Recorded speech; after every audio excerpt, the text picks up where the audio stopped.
Get ready for your unofficial dental hygiene podcast. These are the tales of two hygienists, one East Coast RDH and one West Coast hygienist. Listen as they tackle the profession of dental hygiene with humor and enthusiasm. Now, please join Michelle Strange and Andrew Johnston as they tell you a tale of two hygienists. Hello, listeners, and welcome to episode 58 with Michelle and Andrew, but only in spirit. So we kind of took over the podcast this week and did kind of a girls only podcast. So Andrew has not been in, or will not be in this episode. I'm sure he will be thankful for it after he listens to the content. But myself, Cyndee Johnson, and Carrie Ibbetson did a little slumber party at Cyndee's house in Southern California, and it was fueled by wine. I know, it's a shock, right? But it was wine that's made by all full team of women winemakers. She's a personal friend of Cyndee's, and we've kind of made this episode all about mood swings and women and caring for the female patient. Of course, Cyndee, myself, and Carrie all kind of digress just slightly on some topics, but all really amazing content. I'm excited for y'all to hear this episode. And just remember, check the show notes so that you can find out where to get Mood Swings wine, where to contact Carrie Ibbetson, and also Cyndee Johnson. And we really do hope you enjoy this episode because we had a blast doing it. You'll probably catch on to that by the fourth clink of our glasses as we cheers many, many times in this podcast. So enjoy episode 58 with Carrie Ibbetson and Cyndee Johnson. Listeners, I am so excited for this podcast. It is sans Andrew. I think he would be a little sad, but honestly, I don't think he was going to care because I'm here visiting, having a little slumber party with Carrie Ibbetson and Cyndee Johnson. And you probably know my obsession with them both. So we are here in Carlsbad. Is that where I am? Yes. I never know where I am half the time. But I'm in Carlsbad, and we're just doing podcasting and brainstorming, and it's amazing. And what makes it even better is that we're drinking wine while we're doing it. And we actually have a guest who's non-dental, but you will see the relevance in a moment. But I'm going to let Cyndee introduce her because this is all Cyndee's idea. 100%. Give credit where credit's due, right? Oh my gosh. Well, thank you, Michelle. I know we've all been really excited for this, and it's so awesome that we're all in the same place. I know. And so I have a dear lifelong friend that I'm going to introduce. Her name is Molly McCarthy. She's with us virtually, but with us in our hearts nonetheless. Molly has a really unique business venture that she started several years ago now, and we're here enjoying a glass of Zinapaz wine. In fact, Molly said she's in Carmel having a glass of Chard, so let's all do a clink. Yes. Clink. Woo! Cheers. Hey. Happy. This is a happy sound, isn't it? Right? So Molly is going to share with us her endeavor and the why behind it, which is really, really cool. And if you missed the name, it is called Zinapaz. Yes, and the name of Molly's company is, Molly? Mood Swing Wines. That's awesome. Mood swing wine. I have so many of those mood swings, and they're often relieved by wine, so anything I can get to support that is wonderful. Right. So tell us about Mood Swing Wine and where it started, why it is, what it's become, all of that. I would be happy to. Thank you, Michelle, for having me. And Cyndee, as always, just love you to pieces. Thank you so much for thinking of me. And nice to meet you, Carrie. Oh, wow. And I love the fact that you're drinking wine, so I'm not alone. I am enjoying beautiful Carmel this week. My day job took me away to Carmel, and I had a long day and thought, you know what? I am just going to walk downtown and treat myself to a glass of wine, which is not hard for me, ladies. That's for Good sure. for you. So that's right. So thank you again for asking me to speak a little bit about Mood Swing Wines. It is such a beautiful story, and it all happened about 4 years ago when one of my best girlfriends, I was really trying to console one of those menopausal moments. I wasn't really sure if it was just all the hard studying she was going through to go back and get her RN, if it had anything to do with her divorce and her rotten children. I mean, it was one of those things where it's like, what is going on with you? You are crying uncontrollably. And she just said, I seriously think I'm going through menopause. I know my mother went through menopause when she was really young, too, and I really kind of feel like that's what I'm going through. And, of course, Molly to the rescue, right? I ran as quick as I could to the local grocery store, and when I went there, I was scouring the shelf, looking in the store for anything that would bring a smile to poor Serena's face. And I realized, I went and got my go-to wine. Everybody has their own favorite go-to wine, which we drink all the time. Now I'm drinking mood swing wines, of course. But I went and I brought her this bottle, hoping that, my God, it would stop her at least from crying or put a smile on her face. And, yes, we drank the bottle of wine. And the story, it never, ever took away. It never gave her a smile, nothing to smile about. And as I realized when I went home just thinking, wow, menopause, that was always the silent passage. I don't even know when my mother went through menopause. And when I had asked her, she was very vague. It was like, yeah, well, honey, I think I was in Hawaii. I'm like, well, that's a great place to start menopause, Mom. But what did that mean? What did that mean to you? How old were you? Anyway, I realized, you guys, that I found myself waking up in the middle of the night, having hot flashes, of course, and the inability to sleep, like a lot of us experience during menopause. Instead of counting the sheep in my bed, I started to visualize, like, humor and menopause, and women should be embracing this. And you guys know we're not giving up our wine, are we? We're not giving up our wine. So it was one of those things where the more that I kept waking up in the middle of the night and journaling and kind of having a visual for what my labels should look like and what message I wanted to give women, Mood Swing Wines was born. I can't really give you a timeline, how much, of those sleepless nights I had where I journaled. I really do journal a lot. And going back and looking at that, it was over a little period of time. And 2013, when I was turning 50, I shared this with my best girlfriend, Serena, and my other girlfriends on a trip to Maui for my 50th birthday. And they said, Molly, that is a really good idea. And if you don't do something about it, you're going to kick yourself in the butt, right?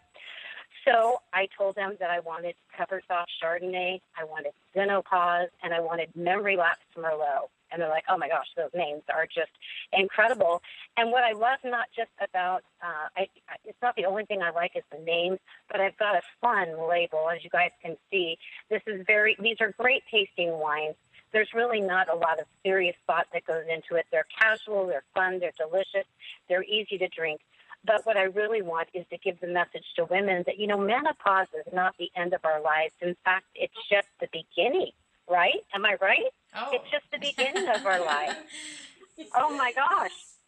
Cyndee is experiencing a little, I should be careful, right? Cyndee's experiencing a little bit of emptiness too with her beautiful son away to college. I've experienced having my children, that emptiness. There's so much about what we have gone through as women. We might have a marriage that we've lost, or we maybe been taking care of our husbands all along. We really, I think we lost sight of taking care of ourselves. So what I love about this, too, is this time in our life, my message to any woman is, come on, ladies, this is our chance to, start all over again. Maybe try a new job, travel, come up with something fun like Mood Swing Wines, right? Right.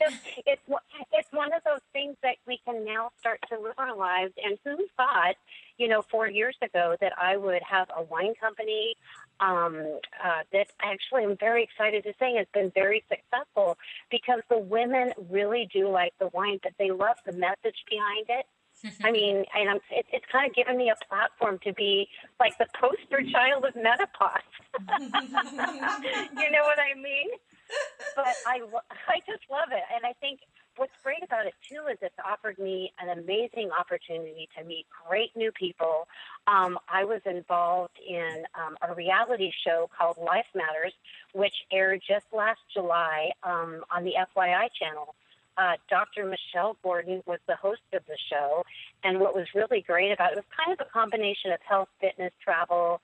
It was a little docuseries that ran for 13 weeks, and they were featuring my wine throughout the show, which was just so amazing. Mm-hmm. Yeah, it was really great, and we're working on season 1.5 and season 2 that I've been asked to participate in. But the one thing that I had in mind originally when I started this company was like, I have got to become friends and best friends, and they've got to love me. And so I started to stalk the people at Menopause the Musical. Mm-hmm. Long story short, they did fall in love with me just as I fell in love with them. A beautiful friendship. And they said, Molly, we'll do anything you need, and whatever you need. What's your dream? I said, to have my wine at your show at Harris, Las Vegas at Harris in Las Vegas. And you know what? That just happened for me this year, you guys. Wow, congratulations. Yeah. That's so cool, Molly. Molly, tell them a little bit about your give. Molly does a lot of giving back, and it's a really cool way that you show your appreciation for everybody who's supported this endeavor. And I was thinking about your peach bubbles. Yeah, thank you, Cyndee, for mentioning that. Cyndee and I have really lost a lot of girlfriends, and also experiencing girlfriends going through breast cancer. And when one of my closest, in fact, they're all close, but I can't even minimize it to one person. We've lost so many beautiful women. And when I first started Mood Swing Wines, I wanted to have a sparkling wine, but it was one of those things where it never really kind of fully developed, or I really didn't have ideas for it. I just knew I wanted a sparkling wine. And the more that I prayed about it, I said, if I don't know what's going on now and I don't have a purpose for it or what it should be called, let's just table that. And last year when I started praying about it, I thought I really need to do something. And the more and more that my women friends were going through this, I thought, oh my gosh, estrogen bubbles, my peach bubbles have to be something that gives back and honor women that have gone through breast cancer or have passed away from breast cancer. So the giving back part was I created the peach bubbles for them, and I put a beautiful story on my back label about honoring those women, whether they're with us or they're no longer with us. It was a tribute to them, and a portion of my proceeds was given to Enloe Hospital's Compassion Fund, which is in Chico. But further, the inspiration to Cyndee, I think Cyndee knows about this too, that the money was great that we could give to Enloe, but I didn't know where it was going. I wanted to know if that money, was going to a new bra for a woman, or help pay for her cab fare to get to her chemotherapy appointment. And so Tracy Hannock, who's a friend of mine and also a brilliant accountant with Bean Counting Firm, she and I said, you know what, we need to know where that money goes. And so we are forming our own nonprofit called Project Hope. And so now we'll have control over where our blessings will go to bless women. So that's a pretty beautiful exciting story. Yeah, isn't it great? Thank you. Yeah, I'm really excited about it. And so many people are on board that want to help. We've already had a couple people that said, when is this going to be complete? We already have money we want to give you. So, and of course the sale of the sparkling wine again too, we'll be able to give 100% of those proceeds right back to the nonprofit, which is really exciting. That's amazing. Yeah, it's really, really great. Yeah. So now we are drinking Zinopause. It's delicious. Yum, yum. And I'm not usually a Red Zin fan, and I'm really enjoying this one. Last night we had Pinot, right? We did last night. Mm-hmm. That was delicious. Well, how many wines do you have right now? Right now I have the Zinopause that you're drinking. Mm-hmm. I have a beautiful Chardonnay called Covers Off Chardonnay, because after all, when we're in bed and we're having those hot flashes, those covers are the first thing to come flying off the bed. And I've got Memory Lapse Merlot, right. And I have Memory Lapse Merlot because a lot of us, myself included, got to write everything down these days because I don't remember much of anything. And also, so the Denpaux's Merlot and covers off Chardonnay, and of course our estrogen bubbles inspired peach bubbles. And this spring, be very quiet, I'm releasing personal summer Pinot. Oh, because after all, we need something light and fruity in the spring, and we all have our personal summers. Do you have a rosé? We do not currently have a rosé, but what's really great, you guys, is I have about 8 trademarks that I own for wines. But you know, as companies grow, it's not, I really started this on 25 cents. I mean, my day job has paid for this. It's one of those things where I didn't have a lot of money, any capital to get this business going. I just knew that my heart needed to do it. I wanted to do it. And so little by little, we'll be introducing, we're going to have this is already taking off really well. And Kroger grocery stores back in Indiana picked me up. And the other thing, too, Wine, Women, and Shoes has been embracing my company as well. And I get to travel all around the world with them promoting my wine. So we'll see where the rest of the blessings come from. So it's pretty exciting. Well, I'm a lover of giving back. So I'm going to offer my wine drinking skills to you. If you need someone to taste test rosé in the future and anything that you're going to create, I will happily come out here. Absolutely. I know. Michelle is such an I have a amazing servant's heart. person. I know. You do. I have a servant's heart. And I want to do what's right for the wine drinking world. And, if I have to drink some wines that aren't the best until we find the perfect one.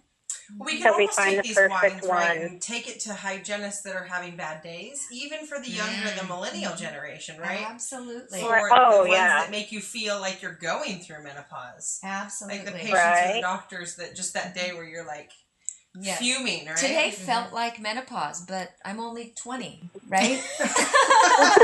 Cyndee's 4 times our age, and by the end of the night, it'll be like 6 times.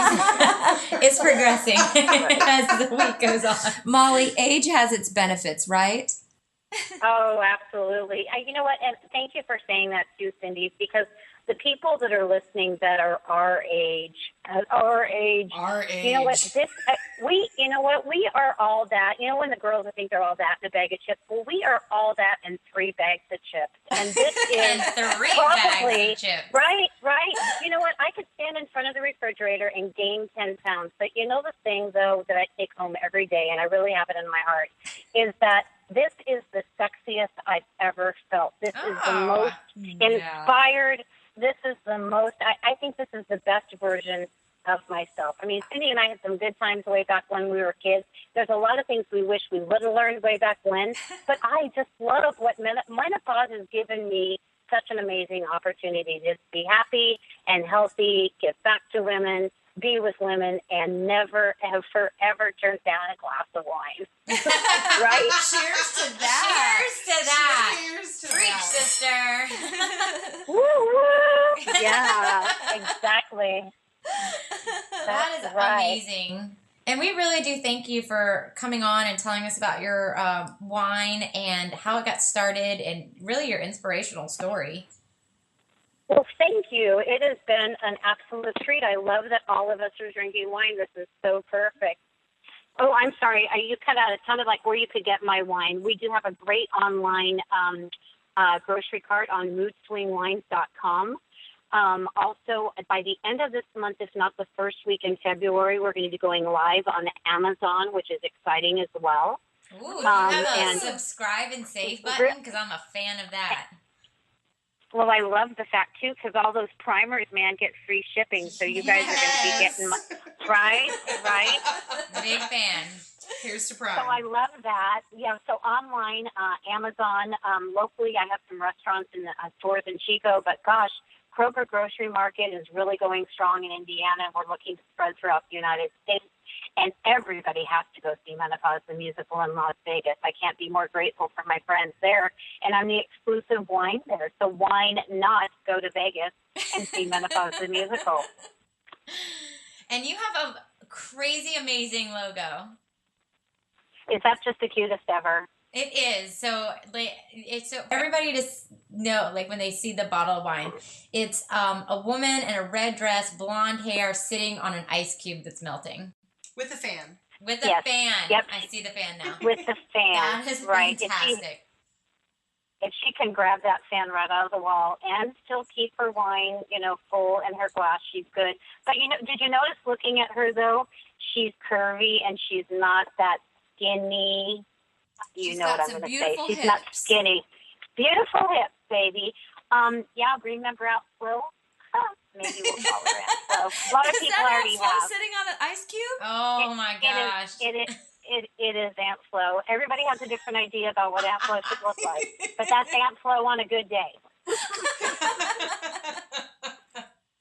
That is awesome. My dad, you know what my dad thought, and he's just, my dad's Denise, Yes. such a dork, but my dad thought the Merlot should be no more Flo Merlot. I'm like, no, Dad, I don't think that's a good idea. That's brilliant. I love it. That's adorable. Just say no to Flo, but not her wine. Yeah, that's right. That's right. Well, we will definitely put a link to where they can find the wine on the podcast. And please Thank keep you. me informed when Amazon happens, because that would be Yes. fantastic. We're in the process honestly, of doing that right now. So, and this is a delicious wine that we're drinking right now. I'm a big fan. Big fan. thank And you Molly, very much. I would- Yes. We're sitting in a group. The group that is here is very involved in our profession, and we all do a lot of speaking and training, and we attend events, and we would love nothing more than to see your wine present at one of those events. So keep that on the back burner. We'd love to make that happen if that's something that you're interested in. Dentistry is a great Absolutely. profession with a lot of interesting and fun people. I would love to. Well, anywhere Cyndee is, there's a good time, good party there. That's the truth. That is so true. That's right. Gosh. Well, thank you. Thank you so much for taking the time and coming on the podcast. And we won't make you stay on and bore you with the dental side of it. But we'll cheers you one last time. Cheers, Molly. Cheers. Mood Swing Cheers. Wines and Zinapause. Enjoy Thank you Carmel. so much, ladies. Oh, I will. I'm ready for a second glass. Have a wonderful Friday evening, you guys. Thank you. You as well.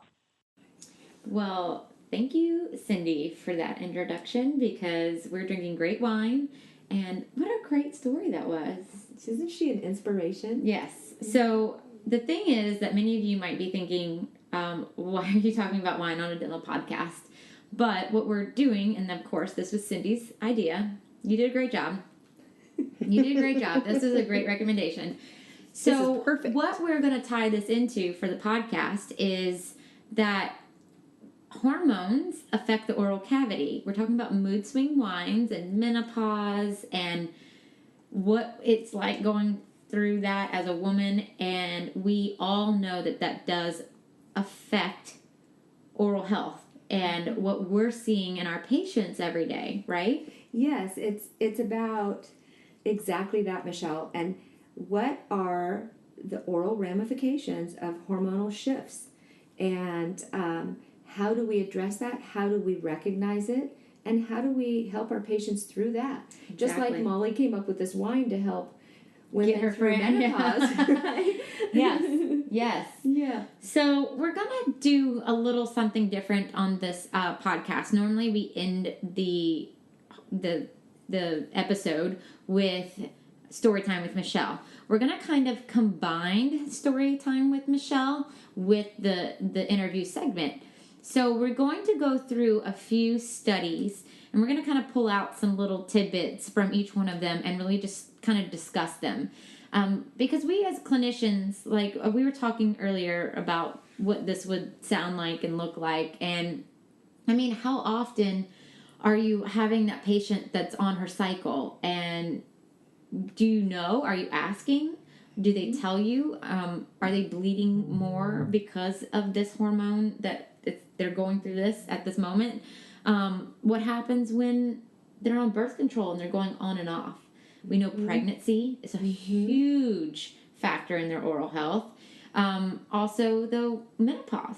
Yeah, And what does hormone replacement look like and do to them? And how can we help manage those cases? Because, again, we're always looking at that oral systemic connection, right? And it's not just about the bacteria. It's not, which is huge and important, but it's not the only thing that factors into oral health. Right. So it's about how our tissue is responding to that bacteria, and what are some of those factors. I loved what you said a moment ago, Michelle. You said, are we asking the right questions? And that sort of takes us into that circle of, if not us, then who, right? You know, some of those very uncomfortable questions that we are really obligated to ask in order to make an accurate dental hygiene diagnosis. They might not be fun, but you know, you have to ask them, and maybe it's a part of their medical history. I mean, that's a weird question to have on there on your cycle, but you know, we have, are you pregnant? Are you breastfeeding? So let's talk about this. We talk a lot about bringing more things into the questioning process. What if you're a hygienist?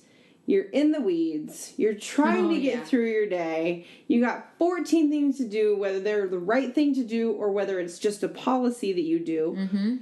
Is this something that I feel like a lot of the things that we bring in, maybe hygienists think you have to do everything every time. It's one more thing. It's one more thing. So what about if you keep like a running list of the things that you want to talk to your patients about, and then keep notes on that so that you're not having to feel like you're bombarding yourself with the questions, but you're also bombarding the patients. You know, kind of using these as running questions. Well, also, we had a conversation earlier about what it looks like in the morning when you get ready for your patients in that day, and you're looking at their health history, and you're looking at past x-rays and who needs what and treatment plan, but you're probably reading your notes, I would think, and making maybe some quick little I would hope so side comments, like, you know, what it could be personal, she just had a baby, breastfeeding, or it could be, you know, last time we were struggling with number 19, we got, you know, some issues there. What if you have that in the back of your mind and you're just looking at their mouth? And if it's different, you start asking those questions. So maybe it's not every patient, but it's because you're using your critical thinking in your eyes and your clinical skills. Well, women's health plays a tremendously important role in everything about women. And you mentioned pregnancy, and certainly when we're working with a patient who is trying to become pregnant, maybe on fertility medications. I mean, we know some of the ramifications of those. And we monitor our patients differently when they're pregnant. And we're watching for things that we wouldn't watch for when they're not. So why not incorporate women's health into our dental assessments? And I think Carrie makes a great point. How do we do this in a systematic way that's not just completely overwhelming? And that's a really great point, Carrie. Well, thank you. I'll clink to that. Clink to that. Cheers. So what are your thoughts on that, Carrie? You know, because I've just left the mentoring aspect of the corporate world, I feel like my lens has broadened a little differently this year. And I see, you know, a lot of people that come through the dental world through that portal. Oh, for right? sure. So many people, when they visit the dentist, visit it based on what their insurance. I mean, it would be nice, Cyndee, if everybody was a scalar to schedule graduate and they, you know, birthed beautiful patients and healthy patients. But even, I think, for clinicians, if you can, instead of just looking at your perio chart or looking at your x-rays or looking at your notes, if you can almost look at the three of those together and see if the information that's in there matches what each of those things say, right? Because, and if you have intraoral photos, even better. Like, that's what I found made it much easier for the clinicians is, and again, I'm just going to continue to say it, you never remove 100% anyway, so why try? Be a good clinician and have that be a focus. But if you only have 45 minutes, you don't have 20 minutes to spend scaling. You have to learn how to be more effective or efficient, or bring your patient back for the needs that they really have and treat those accordingly. But look at everything as a piece to the puzzle instead of independently. Because I see so many people looking at notes, and then they look at the probing depths, and then they look at the x-rays, but they don't ever look at those together to see if they fit. Like, look at the x-rays and see if there's widening on the PDL. Is there bone loss? And then what does that say with the chart? And how does that story maybe different to what you've looked at before, instead of just going through as a cleaning? And again, it's that I think when you're not stressed to the max in the weeds, you can think logically like that. I think that's a very, especially if you're not that chat profi kind of hygienist, that you are someone that is a therapist in the practice, that's easily done. It's just when you get into the weeds, when you're like, I haven't peed since I got here, and it's like I'm about to go on lunch. I haven't drank water, I haven't done anything. I've been waiting 20 minutes for my exam. Right. We hurry up to wait.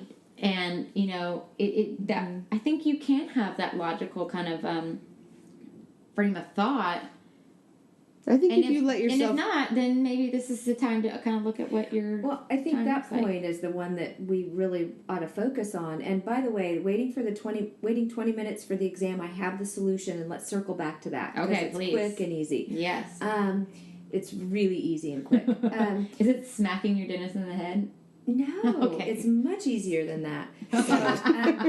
So maybe not as fun. Maybe not as fun, but maybe easier. So I less think lawsuits involved. Both of you, what you're suggesting is more of a systematic approach. And one of the things that we all recognize that we deal with as hygienists is time management. And while it would be wonderful for everybody to have the time that's required to provide the services that we know we need to provide, sometimes that's not our reality. However, one of the things that we are all well versed at doing is what? Talking. Right? We're all really good at that. So if we could all step into our operatory on Monday, thinking about what we're talking about. Conversation cards? No, don't get me on that one again. Oh my goodness. So when we're in our op with the patient and we're talking, everything that we see should be verbalized for our patient. And, you know, that personal rapport, the time for that to happen is when the patient's bum gets up from the reception room chair to the time that bum sits in our dental chair. And then it's all game on, and we're talking dentistry. So understanding how to, while we're doing our assessments, ask the right questions, tie in the hormonal discussion to what we're seeing. Are you on your cycle? I'm noticing a lot more bleeding than I had last time. We've got our perio chart up in front of us. We can see where the bleeding points were last time. And as if you're not doing PSR. And I love that you're tying... PSR. No PSR. Yeah. And I love that you're tying that into something that they don't necessarily... They're not responsible for, right? Like if we tell a patient, you know, you're bleeding a lot. Are you flossing? That puts them on the defensive. Absolutely. Versus if you're asking them about their health, and if you're doing it in a way that you're not trying to shame them for anything going on, you're just kind of trying to dig. It's a conversation starter, because what if they're not? What if they're not? And they're like, but why? Why did you ask that? I'm concerned. I'm seeing something different than I saw last time. Cyndee, tell me that way, not with the exam thing, but tell me that way that you've talked about say you see something different in a long-term patient that you now feel like, I got to start therapy, but I don't know how to do it. You have such an eloquent way of saying that. Will you? Oh my gosh, you're putting me on the spot, and I'm not quite sure what I'm thinking. That you might be thinking about. Well, what we've been doing so far isn't working. Yep. Okay, that's a really thank you, Carrie, because many of my colleagues really struggle with that question. In fact, audiences will say, look, I've been seeing these patients for 10 years. How do I tell them now they have gum disease, right? Right. So the way that we say that is, you know, Michelle, you and I have been working together for 10 years or 20 years, whatever that is. And we've been really working hard to keep you in a healthy state. And what we're doing isn't enough. This is the worst I've seen you. I love that. Yeah. And This is the worst I've seen you. And so I'm concerned. I'm concerned. You have that trust built up with your patients. You're not throwing yourself under the bus by letting them know what you're seeing right now today. And heck, we're all learning. Every day is a learning experience, right? Cheers to that. Every day is a learning experience. Cheers. So Cheers to that. So that's a perfect one for if you've been seeing your patient for a long time. What if you're a new hygienist, or you're new to the practice, or a hygienist has been, or a patient has been seeing a different hygienist and now they're seeing you? Well, same thing. Same thing. I mean, we don't want to throw our colleagues. Well, we may want to throw some of our colleagues under the bus, right? And run over them. Like, you really put me in a tricky spot right now, young lady. But we want to maintain professionalism, and we want to have that patient engaged in what we're discussing. So, again, using that same process, it sounds as if you spent a lot of time working with the hygienist that you've had for the last 10 years. And, from time to time, we want to reevaluate where we are. And not knowing what you've had in the past, I can be clear with you as to what I'm seeing right now today. And we've moved to a new level. What you've done in the past isn't working, and here we are. So really trying to take something in their medical history that isn't about making them wrong or what they haven't been doing at home, and bringing that in as a concern versus starting them off on the foot of, are you flossing? What are you not doing? Those type of things. Totally, instead of wasting that time, because it is a waste of time, because if you put a patient on that side of the fence, it's going to take you 5 times the time to come back, right? And I think this is a good time to, so Dr. Uche Odiatu, who was on the podcast at the beginning of the year, said it's always nice to bring in a third-party research. And so it's not what you're saying. It's not now, I like your point that it's not the patient's fault. It's not me saying it. It's the research. It's the research and what's happening that's not your not your exact problem, I guess. It's not your fault, but it is your problem that you have to deal with. Right. So saying this, what you're saying, I've seen you the worst that you are. We now know. And it's not about keeping teeth anymore. Well, that is a benefit. We're keeping teeth as a benefit these days. Now it's about what it's doing to your body. What it's doing to your body. Here's a valuable, this is through years and years and years of evolution and process change and enhancement. One of the statements that we have found to be very valuable and effective is this. Carrie, when I'm looking in your mouth, I'm not only asking myself, what is it that I see right now today, and what do we need to address? But also, what am I going to see next year, 10, 20 years down the road? And that concerns me just as much. Because I believe the best dentistry for you is the least amount. So I want to commit to you to mitigate that for you long term so that we can get you to a point where you're healthy and happy. I'm so jealous that you got this on your podcast and I don't have that. I want to actually tell listeners just to stop and rewind. Rewind. Write it down. Do it again. Practice at home. Write it down. Yeah.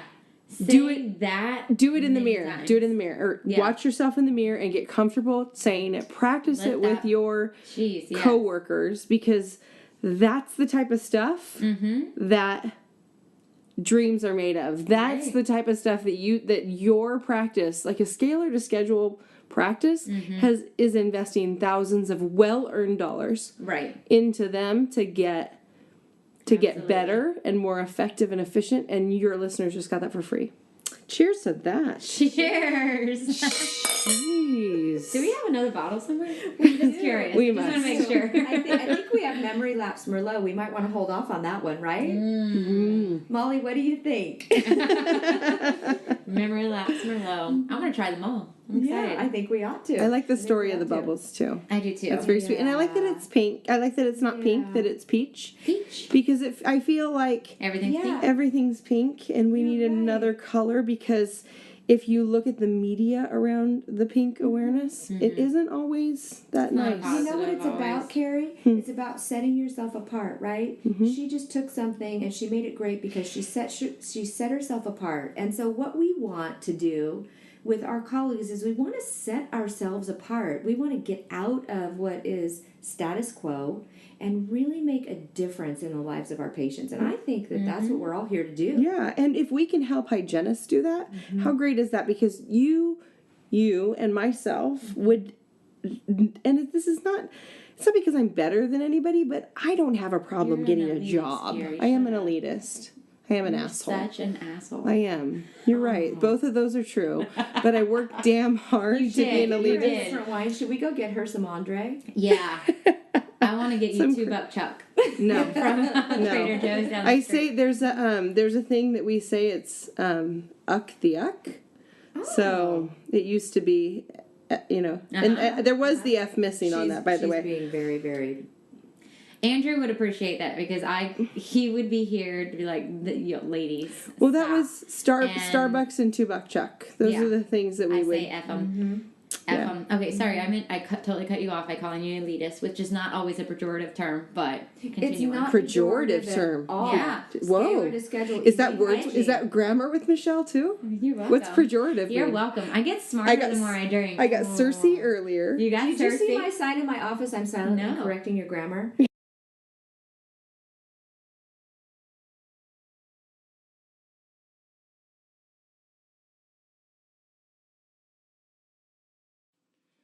Yeah, well, whatever.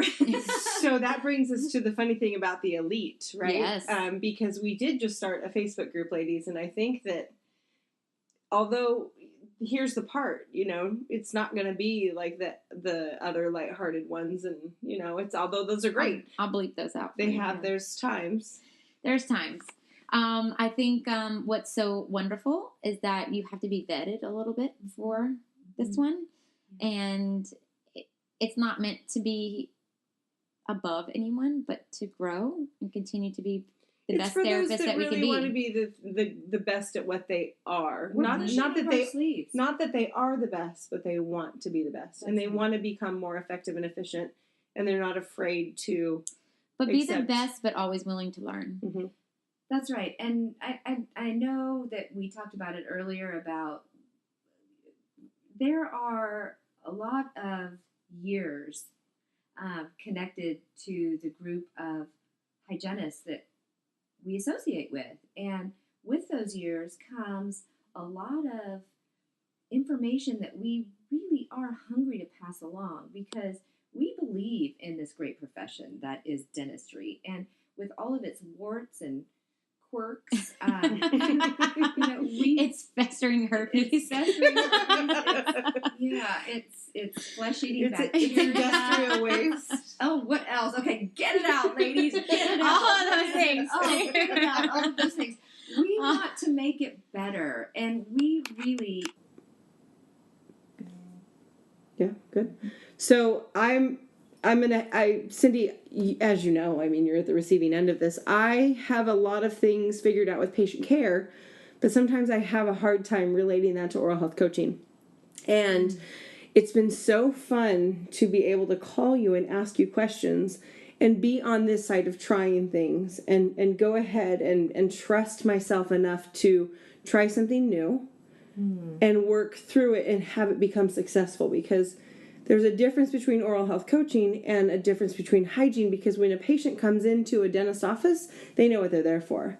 But with oral health coaching, it's so completely different. So I have to stay in the question more than I'm comfortable with. And I have to thank you for all of that. But on a side note, it's been so fun watching you grow this practice that you're working with right now in leaps and bounds. So when you come with suggestions, people have to understand that these suggestions are things that you've implemented with a very successful company, and you've changed hundreds of practices and thousands of lives, if not millions of lives through that. So the stuff you do, let me say, as a hygienist who has had a ton of coaching, I find what you say so valuable. And I'm so thankful for the gifts that you bring to all of us in helping us to be better. And if we can help the next generation you deserve be better, that. Oh yes. Gosh. our work is done. Cyndee doesn't like it. I can tell. She's like, it don't makes pat me her on the back, uncomfortable. but you deserve it. I don't need the 100%. credit. No, you really do. You have do. a very successful, beautiful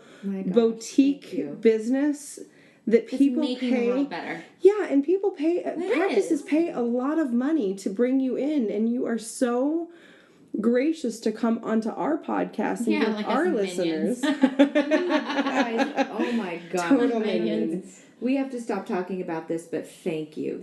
My God. Thank you. Okay, So what is our in our order Facebook to page? stop the blushing that's happening with Cyndee right now, I'm going to go talk about, let's wrap it back around to the hormones. And the reason Can we that talk about our Facebook page really quickly? Oh, What's yes, the name tell of us. it? Yes, The Elite Hygienist. The Elite Hygienist. So you can find us and you can search for us and you can request it, but know that we will be contacting you and You're going to be vetted a little bit. For yeah, sure. Yeah, we want to make sure that you want to. We want a group of hygienists that are I think in a nutshell, really hungry to just be the best that they can be.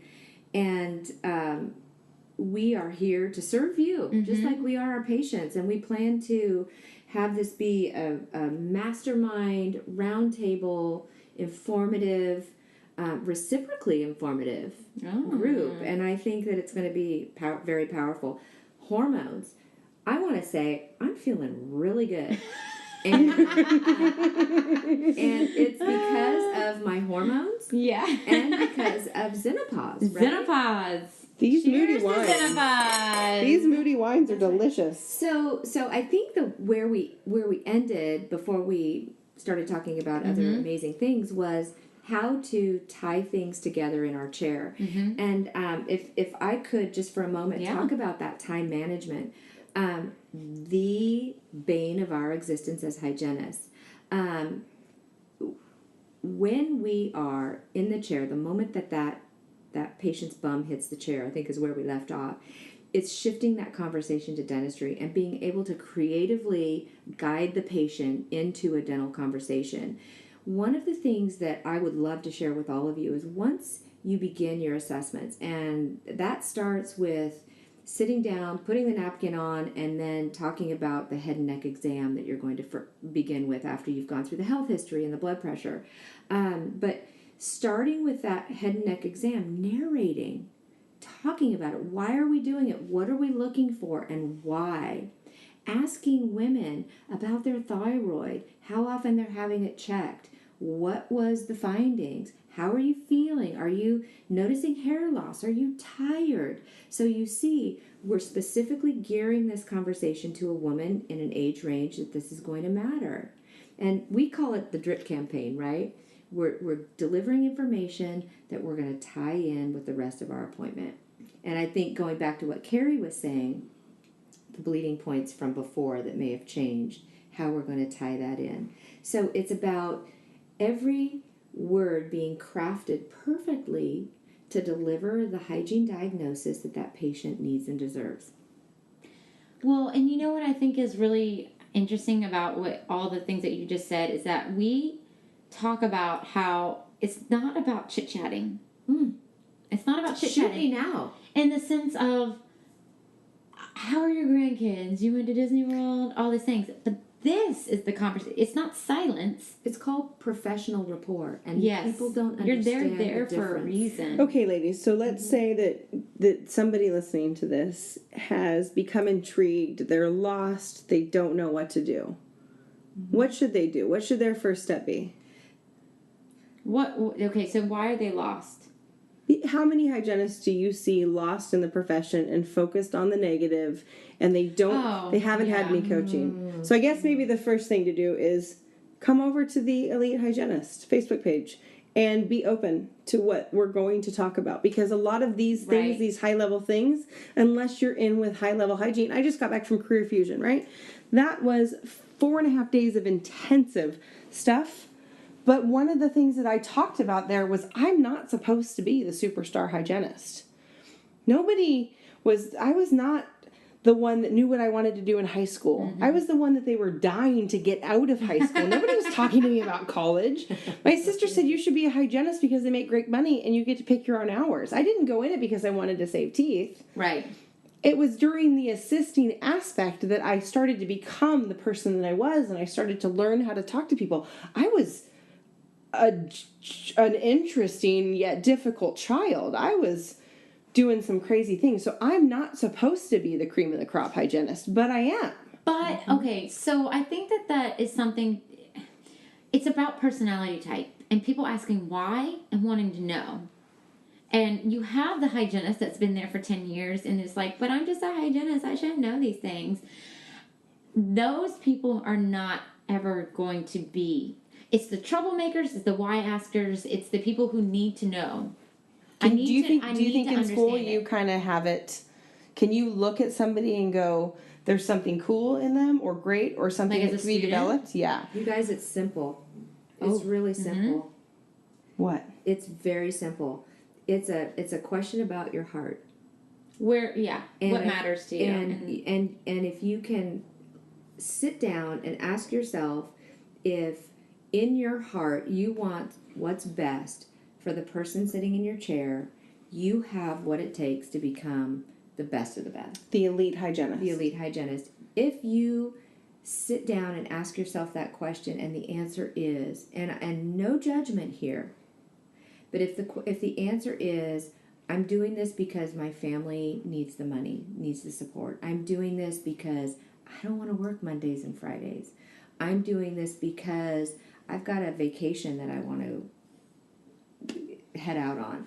Then there's a place for you, but it's not in healthcare. It's not in healthcare. Yes, and I totally agree with that. And I think, though, there's two thoughts that come to mind with that. And that, first off, is you can be there, but still ask why. Or make it right. I think you can still... I'm kind of lost where I was going, but...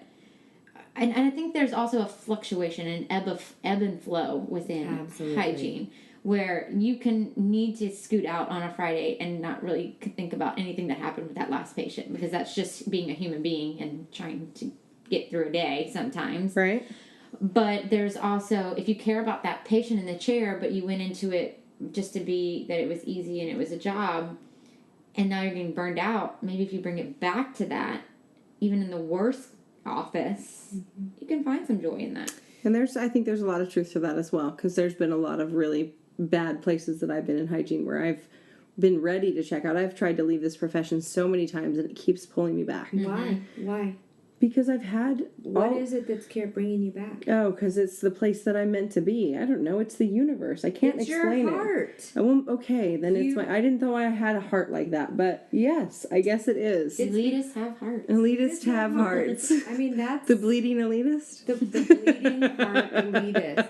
Right? If you go into work every day, these two are poking fun at me, but I'm standing my ground. No, I almost she's trying out of my mouth. Michelle's wine just came she's out trying of not to fountain. So she's going to need a lot of that clear nasal spray tonight to clean it out. Come into my Shad, come find us with clear. So I think we have to be 100% committed to why we're doing what we do. And trust me, it feels like you're pushing a mountain uphill. I mean, or a boulder uphill. Yeah. It truly does. But if you just dig in your heels and hold your ground, good things come. Just trust the process. Just allow yourself to know that you're not the first hygienist that's been in these really crappy situations. Hey, hygiene is not for sissies, right, girls? Damn straight. I used to say all the time, Carrie, get with it. Carrie, what? All the hell. I keep drinking my wine. It's empty every time. Cheers to that. Oh, my God. Jeez. Nobody would know if I was clinking or not. You two are making enough clink noise. No.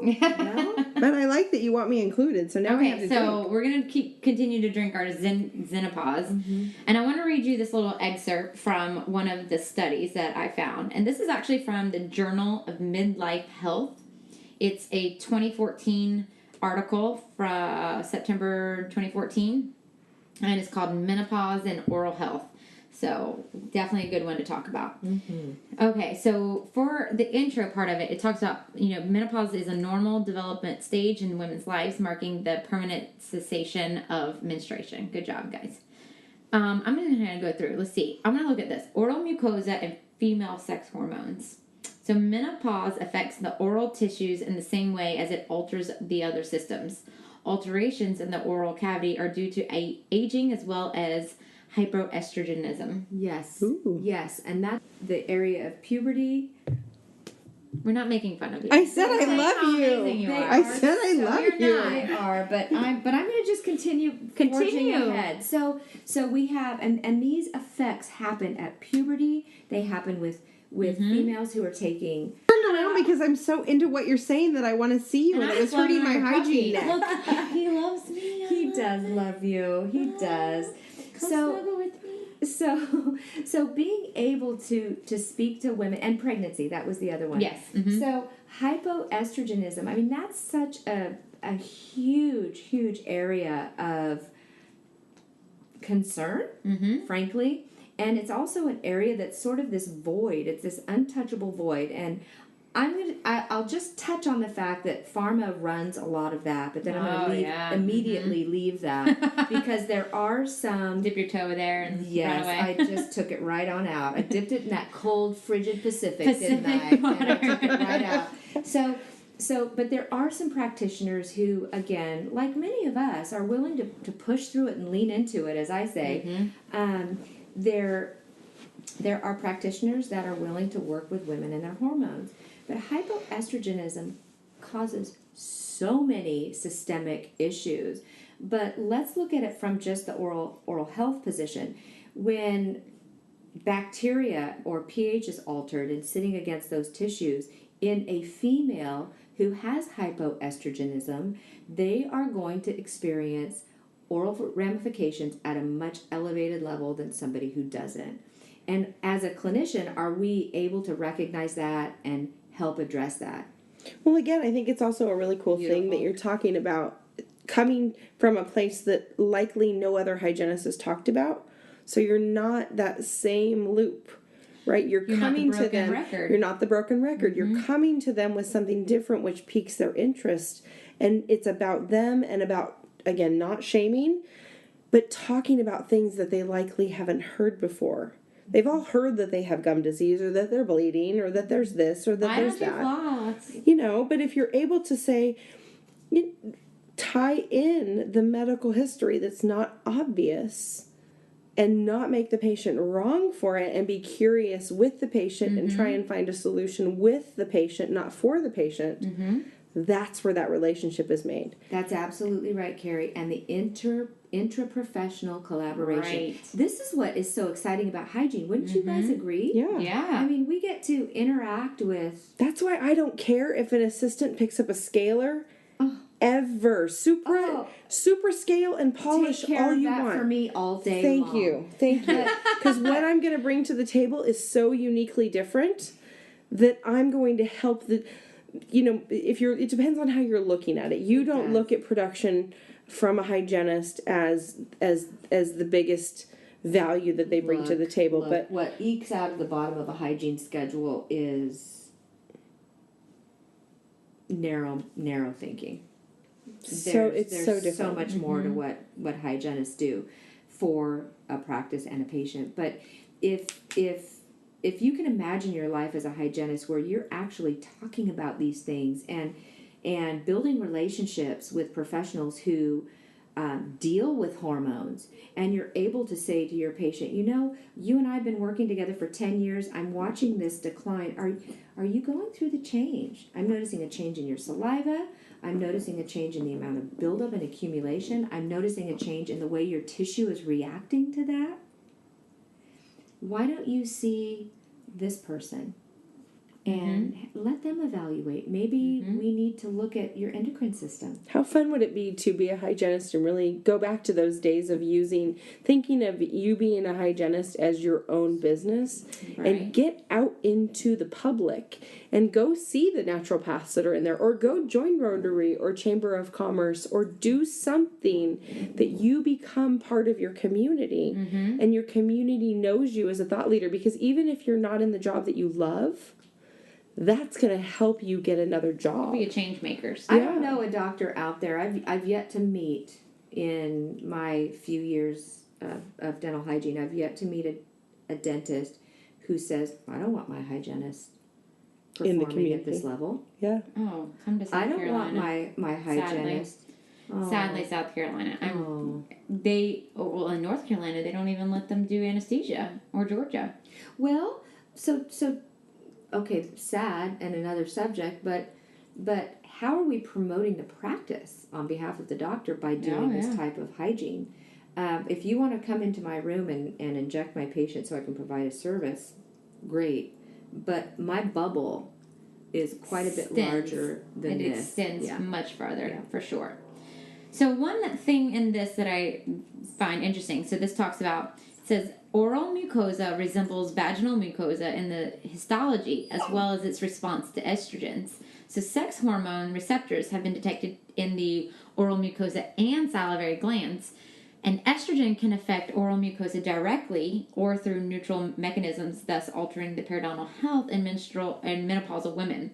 The only problems may include aposticity of saliva, including a xerostomia, a burning mouth syndrome, increase in incidence of dental caries, dysthesia, taste alterations, atrophic gingivitis, periodontitis, and osteoporotic jaws. Absolutely. All of those things. And those that's are just serious. They're tremendously serious. And how many times have you heard the joke from a woman or colleagues? I mean, we're freely speaking here, but do you want to work in one end or the other? It's the same thing, right? It really is. And the battle between my sister and I. That's right. And that's so funny, Michelle. Yeah. And it is. And all of those things have a tremendous effect on the success of what we're suggesting as a healthcare provider. So if we don't know about this and we're not thinking about it, we're providing a disservice to our patient. Always, yes. Absolutely. Yes. So sex hormones in the mouth, that could we veer off to HPV and oral cancer for a minute? Because it's the only cancer that's continuing to increase? Yeah. 1 an hour, ladies. 1 an hour. Isn't that insane? It's because, but here's the cool thing about oral cancer. Although it's increasing from HPV-related issues, it's decreasing from tobacco and alcohol. Absolutely. So our discussions and media and that type of stuff, we are making a difference. But here's another cool thing. Do you know what stopped what has lessened the increase of vaginal HPV?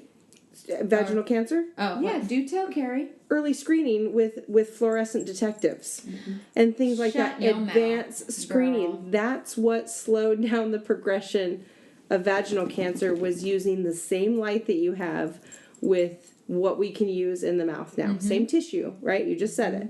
Yeah. So if you're doing early screening where you're seeing early changes, you're able to mitigate. That was a dog fight. See? No. See? Those bitches be fighting. You talk about menopause and hormones.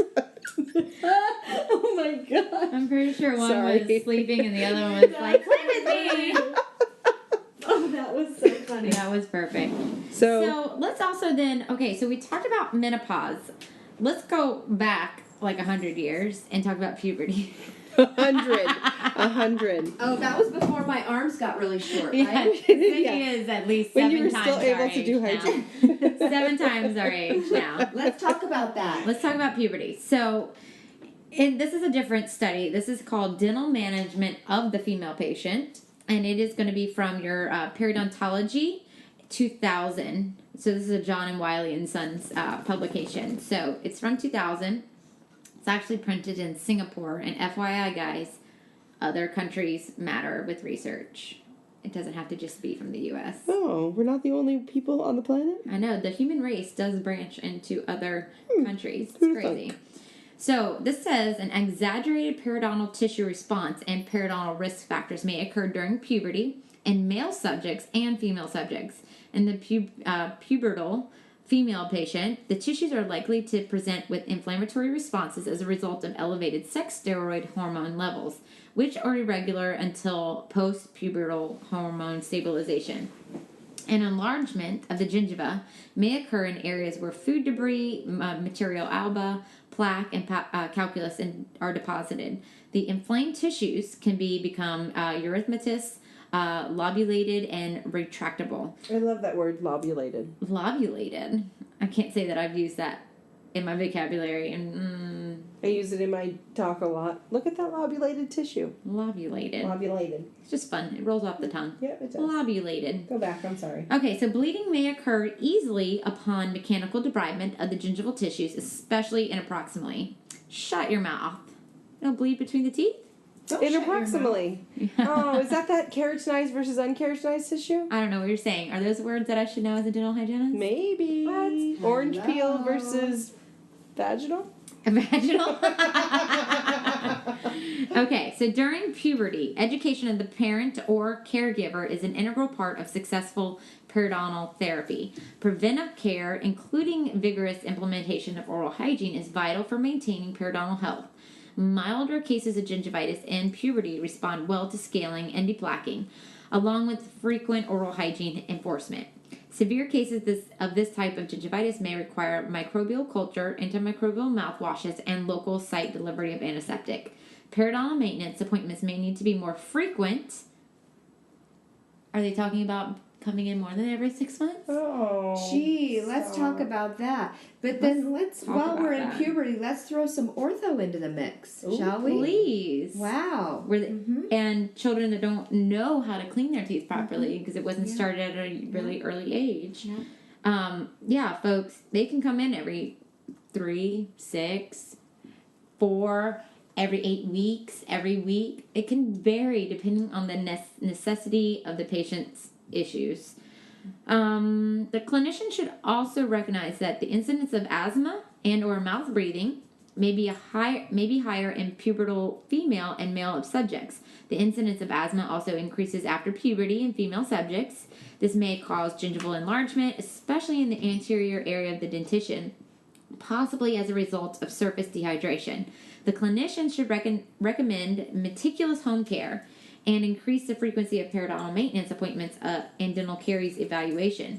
Topical application of the occlusive barrier lubricant over the inflamed gingiva after home care procedures and immediately before bedtime may aid in the reduction of soft tissue edema. I would also throw in the need to do some myofunctional therapy and taping your mouth shut or something like that to not breathe at night.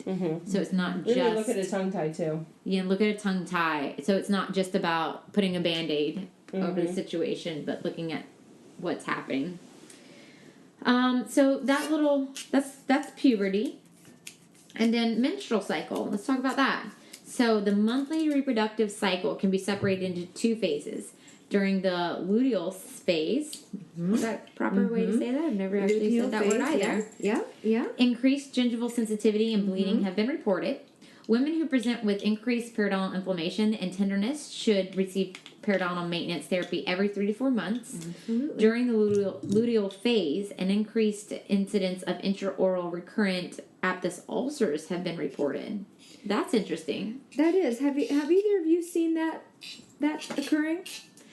I'm going to say a strong percentage I've connected it to toothpaste. Yeah, SLS. That's what I typically think of it as. I've not really put it in that. I'm going to have to go back and really start thinking about... That's a happy sound. What do we have now? Is this Some more Xenopause. Xenopause. What moody one is this? Xenopause? This is We're Xenopause. still in the Xenopause phase. Yes. All right, where was I? Okay, so the possibility of anemia as a result of iron loss during menstruation can influence treatment. Iron deficiency related anemia has been estimated to affect almost 20% of women of childbearing age, and the possibility of anemia must be considered for women of reproductive age with lower than average body weight or with a history of heavy menstrual flow. Severe anemia may result in angular cheilitis, atrophic glossitis, and or oral mucosal atrophy. This is Those are some big words. This is really And my interesting. serious speech impediment does not like them in a row. Hey. Cheers. Hey, cheers to getting through those big words even when you don't like them. Even Michelle. when I have You word warrior. severe open bite and drinking too much Here's wine. the deal. All of this information, I mean, we all know this. We all learned it in hygiene school, through CE, what have you. But are we incorporating it into our practice? And I think that's really the genesis of why we are here today, right? Right. With a little bit of mood swing wine and some fun, but really just paying attention to who is sitting in our chair and recognizing that it's not our 10 o'clock patient and our 11 o'clock patient and our 12 o'clock patient, but rather it's a patient with very unique and different needs and requirements. And so when we're doing our thorough assessments, and Michelle, you posted some things recently about PSR and getting through. Look, again, going back to Carrie's comment, we're working to get through our time and do the best that we can with the time that we have. I'd like to encourage all hygienists to take control of that. And it doesn't matter if you have an hour time or an hour and a half. Some of my clients give their hygienists an hour and a half or 2 hours for a procedure because they understand the comprehensive nature of what needs to be accomplished. Thank you. And it does exist. It does exist. And let me tell you, absolutely, those appointments where I had 2 hours with my patients are the most productive times of my life. Those dentists are in the know. They're in the know. And they're in the know, and they're looking beyond what ekes out at the bottom of their They are scalar to schedule graduates. Here's the thing: if we're given an hour, if we're given 45 minutes, how are we going to address our patients' needs in that amount of time? Are they hormonal? Are we assessing for xerostomic involvement due to hormone changes? Do we even know what that means? And if you don't, contact us so we can help walk you through that. But asking ourselves this question, and every time I ask this question, every hand in the audience goes up. How many hygienists out there in a healthy mouth, and we all know what a healthy mouth is, right? No attachment loss, no pockets greater than 4 millimeters unless they're pseudo, even though that's an old term, right? We all know what a healthy mouth is. Is there any hygienist who cannot scale and polish? That's all. Scale and polish a healthy mouth in 30 minutes. No. Okay? So if you can't accomplish the service that you have in your chair in 30 minutes, the service, do you have a healthy patient in your chair? No. So that's the question that we want to ask ourselves. And then take control of that. What does the patient require? And schedule that treatment. All right? And if your office isn't allowing you, say that you live in that place where you don't have the time, go to your office manager and your doctor with just the doctor. Sorry, office managers. Well, sometimes if you work in corporate environment, then it's it's okay. But again, with information. Go with research. Well, yeah. Go with some documentation that you're not the one delivering it. It's a third party. That's right. So it's not just the patient, but it's the people within it. Like the third party research. It's not me saying make changes and help them see the benefit of the things that you can do. And if you don't know what you can do, then again, reach out to us and let us coach you through this, because unless the millennials and what are below millennials? I don't even. Are we still in the millennial? Sublennials. Let's make that. Is that kind of like sublingual. Sublingual. Let's call them sublennials. Sublennials. Until they come with something else. Here's the sublennials. Here's the sublennials.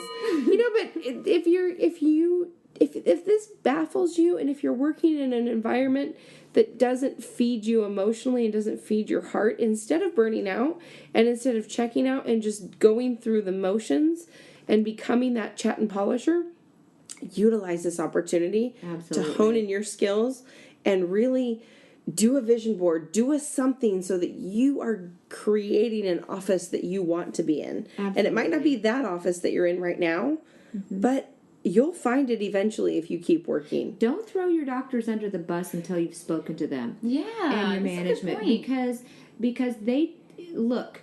This is a very unique profession. They've got themselves elbow deep in. They are not only the CEOs of their company, but they're also the ones that generate the income through their services, and they've got themselves elbow deep in dentistry. So they've hired us to sort of take care of the other part of that. So go to them with figure out the numbers. Numbers resonate with dentists. if you know that you've got a patient in your chair that you need an hour to serve, you know what that service that they require is. Figure out those numbers, take them to your doctor. Those numbers speak. They represent the services that your patients need and deserve. So go to them with some information, like Michelle and Carrie are saying. Don't just show up, I've been here, I need this more time, I'm not able to do what I need to do. Well, what is it you need to do? Put that on paper. Show them what that looks like. I need to be providing this many appointments with periodontal therapy each day. This 16 prophy schedule is burning us all out. Bullshit. Yeah. I love Michelle. She is at no loss for words. She is no loss for Michelle. Andrew, you missed a great podcast. Andrew would be like, enough, Michelle. He'd have cut us off an hour ago. He's going to be like, this is far too long. Okay, so I do want to circle back to, because one of our New Year resolutions as a podcast was to really go get the students and get them involved in the new grads. Mm-hmm. So at the very beginning you said, we're kind of just like, we learned this stuff. We know this stuff. We learned it X, Y, and Z in school. And depending on however you feel about programs and how long they are and what they are lacking and how we're producing hygienists at a stupid rate almost these days, you were giving the information, and so I challenge you to then use that in your critical thinking with patients. So, and I think that's the key, that's the light bulb hasn't gone off, because some of these programs are 16, 18, whatever months, and you learn morphology, you learn perio. It's happening so fast that you don't put it together yet. Let's talk about morphology. How many hygienists out there are managing a 5mm pocket on the mesiolingual of tooth number 4? Without number 4. Without XP technology. Okay, without XP technology. No, but really, are we managing a 4mm pocket on the mesiolingual of 30 or tooth number 4? Or 5, excuse me. Or you always get pinpoint bleeding there. Right? You're not really sure why. Everything else is healthy, but it's just pinpoint bleeding. So go back to your morphology and ask yourself, am I providing the best treatment for my patient? So, sorry, I went off on a tangent about morphology, but a tooth is not a tooth is not a tooth. It's not. And there's heart-shaped teeth, and there's talon cusp, and there's like weird anatomy to things all the time. What are you guys saying? What? Oh. Embryology, morphology. Did you remember taking that course? Oh, boy. Maybe. Oh, boy. But, sorry, Michelle. No, and I know, and what you're saying is true. absolutely right. The students, you come out with your base knowledge. Seek people out that can take you to the next level. Yeah. We want you to understand. That light bulb will go off. Yes, it will. And it's going to be weird because you're like so stressed and you're so in the moment. You're just surviving hygiene school. You're just going from test to test, right? Yeah. Test to test to national board to clinical boards, and holy shit, And give you're me my living on license, let me make high money. I've spent so much time and money in this. I need to make and pay those loans. And have something other than top ramen for dinner. Yes. Top ramen might cause bleeding. All that sodium and sugar, good lord. So they're just, they're really surviving, and sometimes they just need to hear something that puts it together for them. Yeah. That lets that light bulb go off. And I think I said earlier, it was like 2 years into my hygiene career before the light bulb went off. And I was like, whoa. Which is interesting because you had an assisting background. Yes. So imagine if you didn't have that assisting background. You're looking at like a 3 to 5 year bold statement. Mm-hmm. Say it. It's okay. Bold statement here, but a great prereq for dental hygiene would be some dental assisting experience. Oh, yes. Certainly, if it's a accelerated program. I think we're going to talk about that tonight, right? On our next segment. Our next segment. Cheers After the podcast. After the podcast. We're going to be on number 3 of whatever we're doing today. Nice. Michelle, I feel that the 3 of us in this room, certainly, but I can't think of a hygienist that I know who would not want to support a student coming out, a new grad, somebody who is a big sister, big brother. They're launching. Not going to forget you, guy hygienists. You high bros.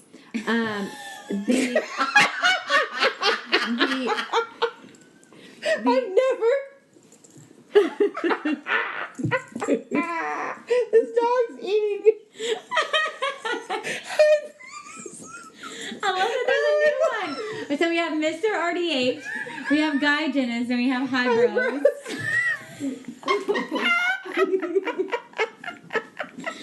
You trademark that right now. Okay, all right. So the reality is, Highbrow strong. we've lost Stronger them. We've together. lost them, but I'm still here with you. Stronger together. I'm still here with you, girls. And ladies and gents, And bros, boys. ladies and And bros, bros. ladies And and Bros bros. and hoes. Sorry.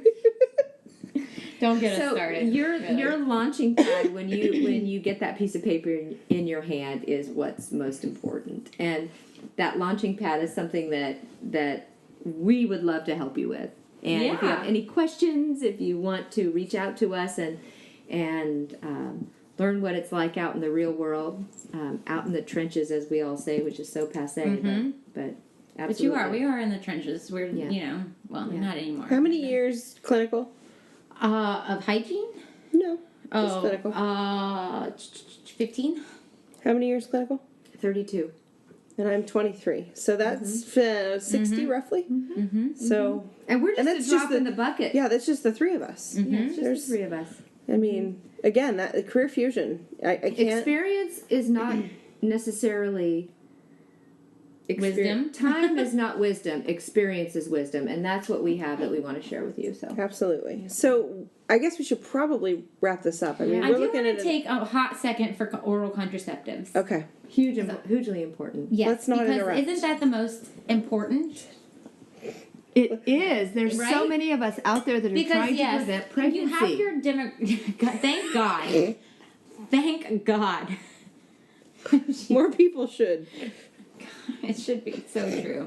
And I'm a fan because I want no children. However, I've had some serious side effects too, and I can't be on them at all. Like blood clots. I have melasma, bastard melasma. I spent a lot of money on laser therapy to get rid of the brown spots on my face. And you probably had really shiny rolled margins and gingival issues. We all know my jaw issues and all the shit that I've gone through in my mouth. So God knows what anything actually means. Does for Andrew me. just automatically put an E next to your Always. always now, right? Always. I know he he used changed to try it from and clean to explicit because he was like, I can't control you I any just longer. can't do it. He's like, most of my editing is bleeping your mouth. Yeah. Sorry, Andrew. On 3, shall we just say shit so she's not alone? 1, 2, 3, shit. Shit. Say it with us, audience. All right, oral contraceptives and then go. Yes, so oral contraceptives. So early studies examining the effects of oral contraceptives on the periodontium have shown that the periodontal response to these agents is similar to that seen in pregnant women. That's huge. It's huge, and we don't even talk about it or recognize it Did you at just all. see compared to that seen in pregnant women? Yeah. So like pregnancy gingivitis Could signs and be symptoms if they're on from those oral contraceptives. Yep, exactly. Wow. So the studies reported an exaggerated gingival response to local factors. Inflammation can range from mild edema, erythema, to severe inflammation of hemorrhagic or enlarged gingival tissues. More exudate was also present in inflamed gingival tissue of oral contraceptives users than in pregnant women. I'm going to read that over. More exudate was also present in inflamed gingival tissue of oral contraceptive users than pregnant women. Wait. That's crazy. More? That's crazy. So we really only look at pregnant women sometimes. And we don't check to see what. Can we birth just control- circle back to something right now? Please. What's the percentage of adults with some form of periodontal disease? Ooh, 80? Are we listening now here? There's a lot of things that but the factor interesting into it. part is look at your practice. Like Cyndee, when you and I talked a couple weeks ago on my podcast, that was what we talked about. Look at the rates. If you're going into an office and you're either working there or interviewing there, look at their prophy to perio percentage rates and see what's going on. Yeah. And if it's high, ask them if they're interested in helping to change that without without scaring patients away. Are you open? Mm-hmm. Are you open to improving the level of care delivered in your hygiene See, department? you say it so much better. Say it again. So eloquent. So eloquent. It is. That is a scalar to schedule office right there. It's and an elite eloquent hygienist. boutique. Yes, it's so You beautiful. can find her, ladies and gentlemen, at the Elite Hygienist Facebook page. So, some investigators reported that the inflammation increased with the prolonged use of oral contraceptives. How often do they start at, like, puberty, right? And then go until they have kids. And let's so talk about when is puberty now. Like, right? 4. Right? Because all the plastics and crap with the epigenetics. We're going to talk. Yeah. We're going to have a podcast on that too. I would love to We talk have like about 19 podcasts that we have to record. so much information to share with you. So many subjects. See why we need to be sponsored? I'll sponsor you. us. It should be noted that the concentration of female sex hormones and current oral contraceptives is significantly lower in the earlier formulations. That's from the 70s to the 90s. And the current data examining contemporary formulations suggests that oral contraceptives do not have a significant effect on the inflammatory composition of periodontium. I'm impressed with the amount of wine that you had, how that rolled off your tongue. Thank The you. great news about No, I have a that speech impediment. statement is that we're going to have a physician on a podcast that will talk to that specifically. Ooh. So I that would we can table love that. Oral contraceptives have also been reported to cause a 2 to 3-fold increase in the incidence of localized osteitis after extraction of mandibular third molars. Say that again. Wait. Shut the front door. Well, how Say it many again. times do you probe the distal of a third molar extraction, and what do you find? Oh, well, welcome to my perio life, and the reason I love the implant care Welcome to my brush. perio life. That needs to be the name of your blog. Oh my god. Because you need one more thing to do. One more thing, and I One love more writing thing. so damn much. Welcome to my perio life. Welcome to my perio life. Maybe if an elite hygienist wants to Take that one. take that one, we can help groom. But Said that's elite the hygienist. reason I love the inner space brush, the sulca brush, and the implant care brush. Absolutely. For the distal. That implant care brush, Is the there is nothing Nothing like it. Nothing Nope. like it. And I love that it's thermo, what is it? Nothing like it. thermoplastic. Thermoplastic, so Yeah, you can it can be heat bended it up. even more. Yes. You can Bend it heat it even up and more. even bend it to an extra one. Yes, hygienists, see, we do geek out on this stuff, We're and we giant nerds. really do know our business. We're So giant nerds. help us help you. So let me. I will say that again too. Okay, so 2 to 3-fold increase in the incidence of localized osteitis after extraction of mandibular third molars. So this is mandibular, okay? The higher incidence of osteitis may be attributed to the effects of oral contraceptives on clotting factors. However, others refute this finding, especially in light of the contemporary formulation of contraceptives. At this time, evidence is inconclusive on osteitis and third molar extraction in patients on oral contraceptives. What are some symptoms of osteitis? Can you pull up It on would your... be radiographic. So that would be the only symptom that you would see. It wouldn't have anything to do with exudate, boggy tissue, Wouldn't nothing there be like some that. pain associated with it? Like an ache that you can't just really There would see? be an ache. Like it's a deep ache, if I can remember, like osteomyelitis. I know Yeah. that's a little Yeah. different, Yeah. but in that sense, my patients have always said like, it just hurts here, and they're pointing like to their ramus, like the corner. Well, the myelitis, Osteomyelitis is a little different, It's a but- little different, But but inflammation, it's like that not a sharp zinging pain, but maybe it's just like it hurts here, and you can't clinically see anything. there's nothing right? wrong. It's those patients that come in and say it's hurting, but I don't have any diagnosis for you. No. And you ask like, how is it? Food? Is it heat? Is it cold? And like none of those things are coming. They're not generating an actual reason. This is actually a really great article. Because we are like at a gazillion minutes into this podcast, I'm going to direct you to look up, and I got this. I don't know if I got. If you want this article, message me because I will send it to you because I feel like. Can you link to it too in the show notes? You know what? I might just do a PDF of just it. save it as a PDF. Because honestly, if you aren't a faculty member or have some kind of access to these journals, you don't get these articles. So when Michelle is exiled in Sweden because she's leaked this information to you all, I just want you to know you're a better provider because of it. Because of it. Honestly, I'd probably be exiled in the U.S. and Sweden would be like, good job. You told people. Of course.